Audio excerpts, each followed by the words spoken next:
Rose from the Blessed Honey Company, and I'm making this video because I have gotten a lot of questions on my TikTok about how do you make stickers. You have people struggling with doing the print and cut. You also have people asking about what paper I use, what app I use, and different questions like that. So I just decided to make this video on YouTube to answer some of those questions that you guys have. I was making a 30-second, 7-second TikTok. I don't really have time to answer the questions that you guys are asking or answer them thoroughly. It's just like a quick answer, and then going in and trying to respond to everybody's comment or question about things. It's a lot harder because many people have the same question and you're just repeating. I'm not trying to get blocked by TikTok for commenting so much.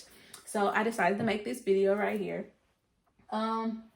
Super important things that you need to have when you're making stickers. So I get a lot of questions on what app I use. So number one, I use an iPad that is a 7th generation iPad. I believe it's the 10.5. Don't quote me, but I think it's the 10.5 inch. And I use this wonderful app here. If you can see it, called Procreate. So Procreate can be found in the App Store, in the Apple Store. It is about, I think when I first got it, it was $7.99 or something like that, and I think now it's like $12.99.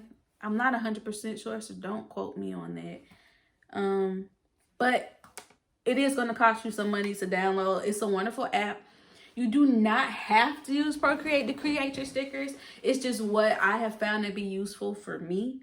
I know people that hate Procreate, whereas I love it. Also, you need some type of stylus, pen, pencil, or something that you can use to draw.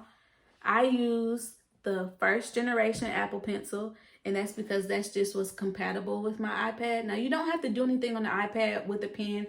You can solely create in the computer. You can do great things in stuff like Adobe Illustrate and Adobe Photoshop and so much more. So just whatever is best for you in designing, drawing, creating, and putting your ideas kind of down, on paper. You can also use Canva. It's an extremely excellent website for designing stuff, and I'll show you guys that a little bit later. Now, I have my iPad. I also use my iMac, so of course from Apple. So I use the Cricut Explore Air 2. I also have a Maker, but I don't really use that for stickers. I use that for other things. We'll get into that later. This is the printer I use for stickers, and it is the Canon Pixma TS6120. And it's a photo printer, which is very helpful to me. It does excellent in printing colors exactly the way I envision them or would like them to be.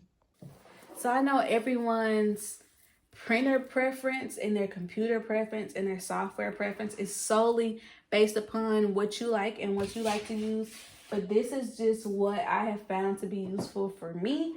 And the printer does extremely well in printing stickers the way I envision them. Don't pay attention to my fingernails because my nails are not done. Just like these. It does really good in printing color, great quality stickers. So those are things as far as the equipment I use. Now, let's get into sticker paper and laminate paper. That's super important. So for my actual sticker paper, I use Online Labels OL177WJ, and this is the Weatherproof matte for inkjet printers. So when you're looking at Online Labels, you can go in and pick your Weatherproof matte. This works wonders for me, but you also want to make sure that whatever paper you picked is for your printer. For instance, I have an inkjet printer, so I picked the inkjet. You might have a laser printer or whatever other type of printers there are. So you need to make sure that you're picking paper that will work specifically with your printer. Next, I use Avery self-adhesive laminating sheets, and this is what I use to go on top of my stickers after I've already printed them, and this helps them in remaining waterproof. So this is my own personal water bottle where I just, every now and then, my favorite stickers, I go in there and stick them on here. Now, these are my some of the child life stickers I sell because I'm in the child life program and become a child life specialist. So shout out to all the certified child life specialists out there and all the ones pursuing. Wonderful, right? So these are just stickers and how, you know, they stay on the bottle. I wash, put in the dishwasher, all of the above, and they're still there and they're perfectly fine. They've been on there, I would say, maybe about 3 months now, and they're still do extremely well. So now that we've gone through kind of like the basics of the things that I use to make stickers, I'll kind of take you through the steps of how I make stickers. Now that I've kind of taken you through the equipment that I use and things I use to create stickers, I'm going to show you exactly how I do that. So these are some stickers that I've already created, and then a lot of rough drafts. So I'm going to go in and like pull the ones that I'm already finished with. And what I'm going to do is go through and I'm going to save that as a PNG, just because that's what works for me. Now you can do JPEG if that's what you prefer. I'm going to airdrop that straight to my iMac, and then we will go from here and then show you guys the next steps with my iMac. So after I've already had everything airdropped over, I'm just gonna accept, save to my downloads, and then they'll pop up right here at the very top. When creating stickers, one of the first things I always do is go in and add a square, which is going to turn into a rectangle. And I make the measurements for this 6.75 on the width and then 9.25 on the height. And that's what gives me like the guidelines and the borderline on where to keep my stickers. If I ever go outside of the borderline that I've given myself, then stickers do not print and it'll say incompatible. So now what I do is I go in and I'm going to upload each sticker individually. I like to leave those as a complex image and then straight to print and cut. And I just repeat this multiple times. I don't have to edit anything out because I make sure that the pictures are transparent when I'm transferring them over from Procreate. After I have everything uploaded into Design Space, I like to go ahead and add it to the canvas. Most of the time when I add everything to the canvas, it does end up being a lot bigger than I want it to be. So then I go in and resize. I always try to make sure each of the stickers is about 2.5 inches in size. I only make them a bit bigger if there are longer words. Like normally my child life stickers are about 4 inches, but everything else is normally about 2.5 inches. Everything is already set up exactly how I want it. I'm going to select all of those items and then I'm going to attach those, and I am attaching so that they can print in that exact same shape in those same positions that I've already moved everything into. Then I'm going to go in and I delete or hide my guideline because I do not want that to print or cut when I go in to make these items. After everything is situated exactly how I want it, I go into make the items that I've created, and I don't change anything with the canvas or the way everything's set up after I've already done that on the actual canvas. So I go straight into send to printer, and when you get to send to printer, this is where a lot of the issues that people are having comes in. After you've already clicked send to printer, a little dialog box pops up and it's add bleed. I always turn that off. And then the next question that it has says use system dialog. Now I always select to use the system dialog. Now when you do this, behind your actual design space, a dialog box will pop up for your specific printer. So you may have to close down or fold down, minimize your design space so you can see that, but you want to make sure that you do not, absolutely do not exit out of your design space. When you find your dialog box, it may look a bit different than mine because remember, I am using the Canon and I'm using my iMac. So based off of your computer and your printer preference, your dialog box will be different, and also what you need to select will be a bit different. For me, instead of quality, for normal, I select best because that gives me the best print color on my stickers. And then where I'm feeding my paper from, I always feed my paper from the back of my back tray, so the rear tray. So like I said, your printer settings may look a bit different, but you always want to make sure that you're selecting the best quality, even if that means you're going in and actually manually changing some of your color settings. I've seen that done on some printers as well. Now, when you are printing on this paper, it is important to know which way does your printer print. Does it flip the paper over or does it print directly on one side? You want to make sure that you're printing on the smooth side and not on the rough side. The rough side is what you would peel back to reveal the adhesive. So you want to make sure that your paper is printing on the smooth side. If I was to use my main tray, I would have to flip this paper upside down. But since I'm printing in the rear tray, I can just lay it in flat the way I want it to be printed on.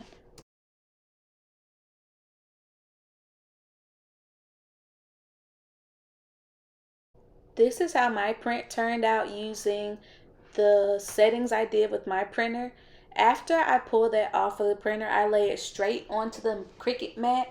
I like to use the light blue mat since it is paper. When I use the standard grit mat, the green one, it does rip the paper on the back, and you want it to stick without being stuck, if that makes sense.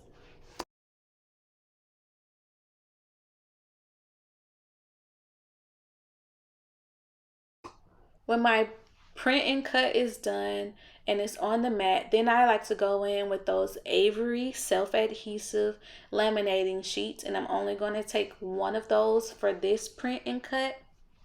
And what I'm going to do is lay that sheet down on top of the print and cut that I have, and then I'm going to use my X-Acto knife and go around the guideline, around the outside of those stickers. So I do not want the cut that I'm making to actually lay on top of those guidelines. I want it to be inside of those guidelines, but still covering the stickers at the same time. You can go over your black box lines, but it's a lot easier and your cut comes out a whole lot cleaner and a lot quicker if you just go ahead and miss those lines. When I have my sheet cut out exactly how I want it, I like to go in and peel that little piece with like the top black marker and darken it a little bit. Lay my laminating sheet down exactly where it's covering all of my stickers. I'm going to use my little Cricut squeegee, and I'm going to go in and just lay that top piece down.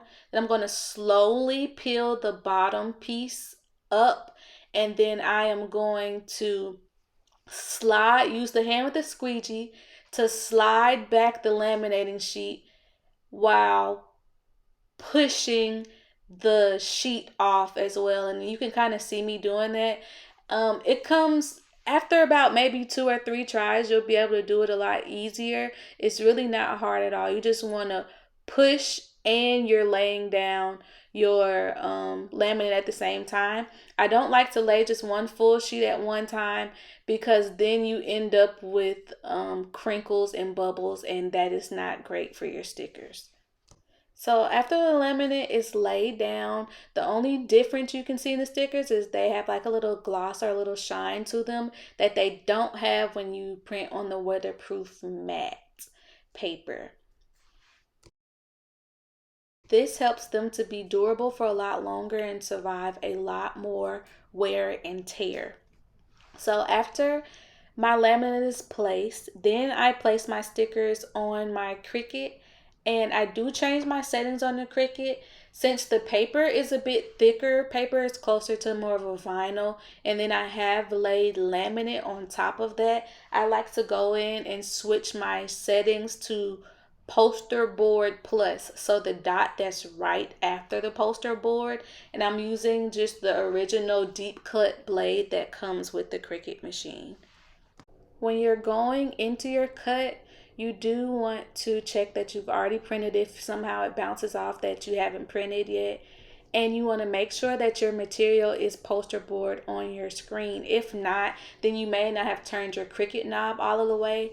And then I like to go into fast mode, but if you're a beginner, I suggest just allowing the Cricut to cut on its own. Now, while the Cricut is cutting, I do watch it for the first couple of seconds to make sure that it is on track, because if it's not, then your whole cut will be messed up.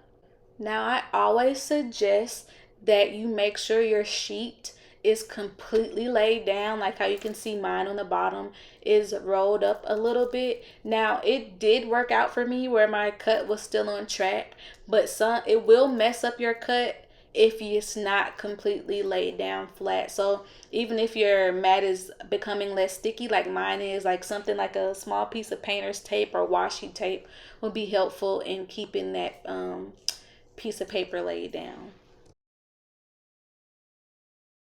After my stickers are finished cutting, I pull them off of the machine, and then I go in and peel the top piece of my sticker paper off, and it should just leave all the rest of the stickers just laying there. The stickers that are left on the mat, I like to flip the mat over and roll the mat away from the stickers, and this helps my stickers from crinkling and curling up, because in that case, then you do have to go and lay something hard and flat on top of them so that they can roll out. Once your stickers are off the mat, they're ready to go. They're ready for your Etsy shop to upload to your website, to sell, to send off to people. Sometimes what I like to do is go on the back of my stickers with an X-Acto knife and just do a light line across the back, and that just makes it easier to peel off the sticker for clients and for myself as well.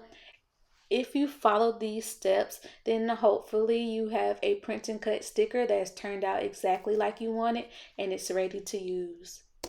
So that's basically how I create stickers, and go close up. This is kind of like a close up on how they turned out. I can get you to see it. Right. And excuse my fingernails again, because like they're not done. She's just speaking from a broken heart, from one of my favorite movies, Princess and the Frog. Then we have, don't you know, everybody's got a fairyland. And then we have Do Everything in Love, 1 Corinthians 16 and 14. So by the time this video goes up, all of these will be available in my shop. Hopefully you can find this video to be helpful to you in some kind of way. If you have any questions about how I pick pricing for stickers, how I create listings, anything like that, or any questions involving my shop period, like how to layer vinyl, where I purchase shorts from, where I purchase shirts from, any of those, comments down below, and I will try to make videos more consistently answering your questions. If you haven't already, hit that subscribe button, like this video, thumbs up. Follow me on TikTok and follow me on Instagram. You can always message me on Instagram with any specific questions for your business, your growing business, and I will try to help as much as I can. Thank you. Bye.